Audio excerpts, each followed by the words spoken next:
Welcome back, everybody. Today's deep dive is going to be pretty fascinating. I think we're looking at how ancient wisdom can inform modern investing, Oh, wow. and we've got two really interesting sources. Yeah. One is this video by a Shaolin monk, Shi Heng Yi. It's called Why Your Mind is So Important. What Are You Thinking in the Morning?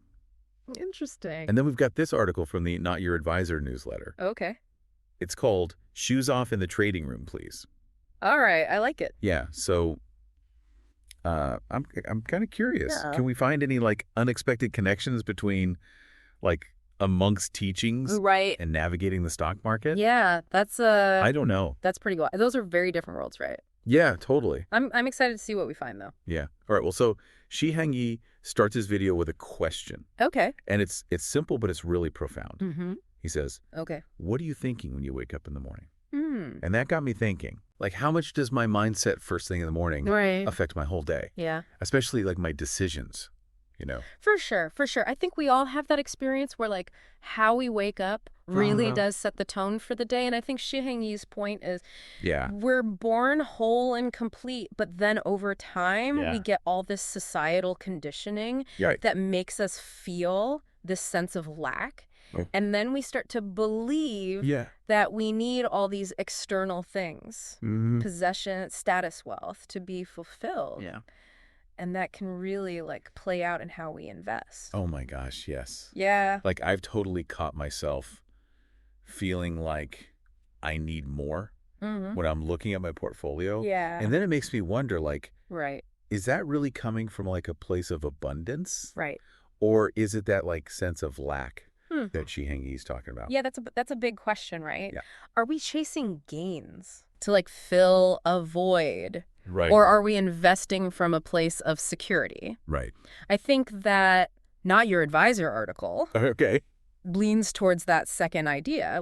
We should approach trading Yeah. with the same mindfulness as taking off our shoes before we enter a sacred space. I love that. Yeah. Shoes off in the trading room. Yeah. That's a great way to put it. Right. Check your baggage at the door. Exactly. Before you make any decisions. Yeah. And it ties into Shi Heng Yi's point, too, Okay. about how desire just kind of goes in a cycle. Uh-huh. You get what you want. You're satisfied for a second. Yeah. And then you want the next thing. It's that hedonic treadmill. Yeah, totally. Right. We're always Always wanting more. wanting more. Yeah. Yeah. And especially in finance. Right. You hit your target, Mm-hmm. you celebrate for a minute, Yeah. and then you're already on to the next thing. Yeah. And it's funny. Because Not Your Advisor also says Right. we should detach from the outcome Yeah. of our trades. Right. But we can't control the weather. It's true. You can't really control the market. Totally. You can make smart decisions, Mm-hmm. but there's always going to be some uncertainty. Right. And things aren't always going to go your way. Yeah. It's so easy to get caught up in the wins and the losses. Right? Feeling amazing when things are good, Mm-hmm. and then feeling terrible when things are bad. That's your emotions are just Tell me tied about- to those fluctuations. Yeah, what if we could Exactly. cultivate that detachment Mm. that Shi Heng Yi's talking about? Yeah. Not being controlled by our emotions. That's where the power lies. Yeah. Right? If you can just step back and Yeah. observe the market Yeah. and observe yourself Mhm. with this calm awareness, you're not going to make as many rash decisions. Totally. It's like that tree of wisdom Yeah. analogy. Oh, yeah. From Not Your Advisor. Yeah. Remember that. Yeah. This tree that's been standing for a century. Mhm. It's seen all these storms, all this sunshine. Right. It doesn't blame anybody. Yeah. It doesn't brag. Doesn't take credit. Right. It just exists. It adapts. It grows. Okay, I'm starting to see Yeah. how these ideas connect. Mm. The more we understand ourselves, our Mhm. motivations, our fears, our tendencies, Mhm. the better we can navigate the market Right. with wisdom and clarity. Absolutely. Yeah. It's fascinating how our internal world Mm-hmm. affects our external results. That's powerful. Yeah, and that's something every investor can benefit from, Yeah. no matter how much experience they have. Totally. Right. Yeah. It's all about that inner game. It's amazing how these ideas from Shi Heng Yi are ancient wisdom, but they can apply to investing today. Right. In the first part, we were talking about how wanting external validation, big wins in the stock market. Can come from that feeling of lack that he talks about. So what happens when we shift our focus inward, like he suggests? It's a big shift in perspective. Yeah. He's encouraging us to see that we're already complete. Okay. But that doesn't mean we give up on ambition or stop trying to grow. Yeah. It means understanding that our worth isn't tied to external things like our portfolio size. Okay, so does that mean we just passively observe the market? Mm.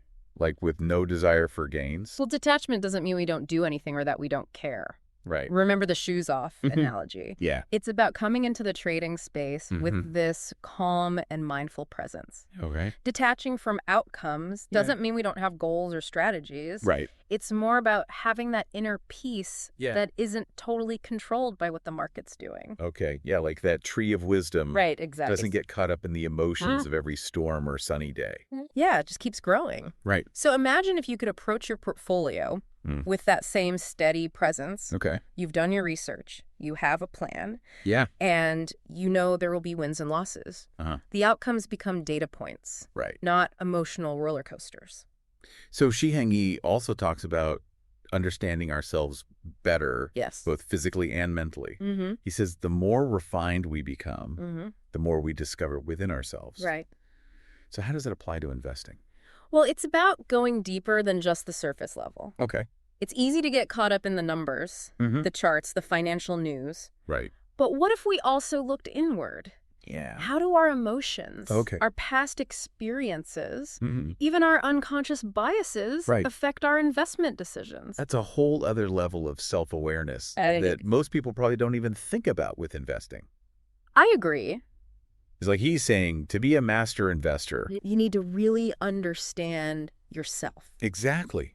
The more we understand our patterns, our triggers, our tendencies, the better we can handle Right. the mental game of the market. So it's not just about financial literacy. Right. It's about emotional intelligence, too. Exactly. It's about having a mind Yeah. that's clear, focused, and resilient. Yeah. And those qualities are important in any field, but especially in investing.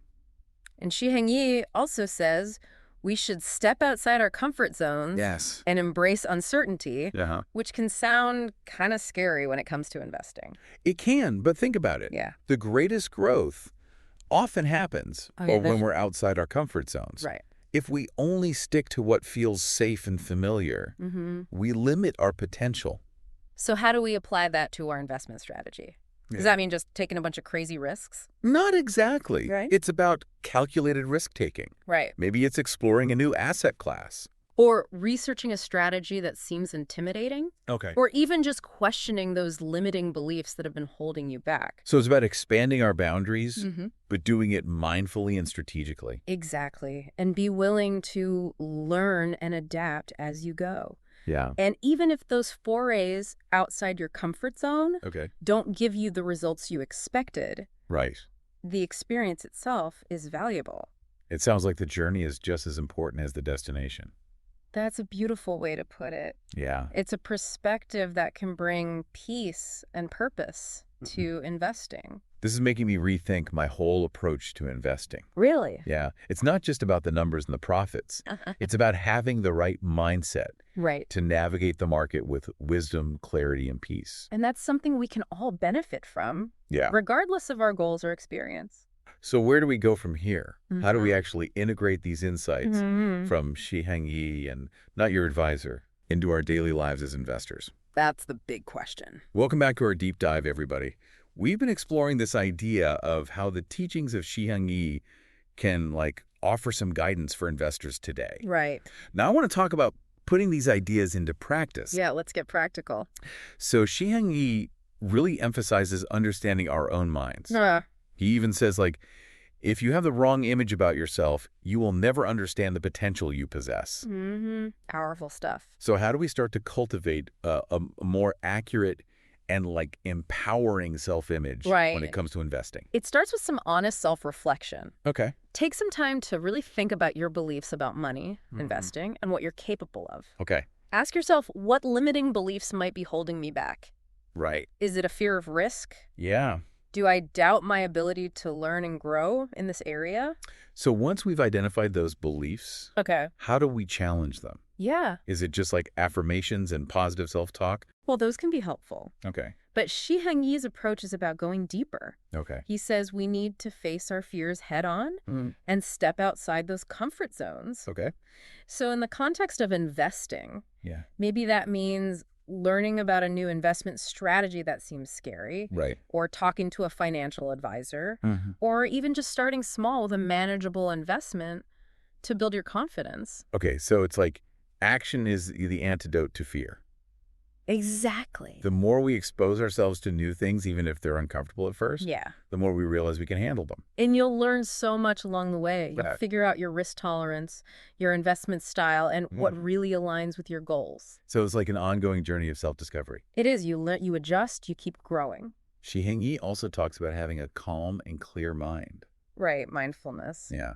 In a world full of distractions and like market volatility. It's tough. How can we actually be mindful as investors? There are some simple things you can do every day. Okay. Even just a few minutes of meditation can make a big difference. Yeah. It helps you become more aware of your thoughts and emotions. Okay. And deep breathing exercises are great too. Yeah. Especially when the market's stressing you out. Right, to calm down. Exactly. But let's be real, the market can be like an emotional roller coaster. It can, for sure.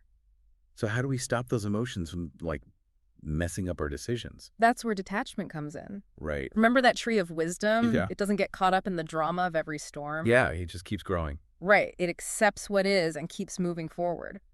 But how do we actually detach when it's our money on the line? I know, it's tough. Yeah.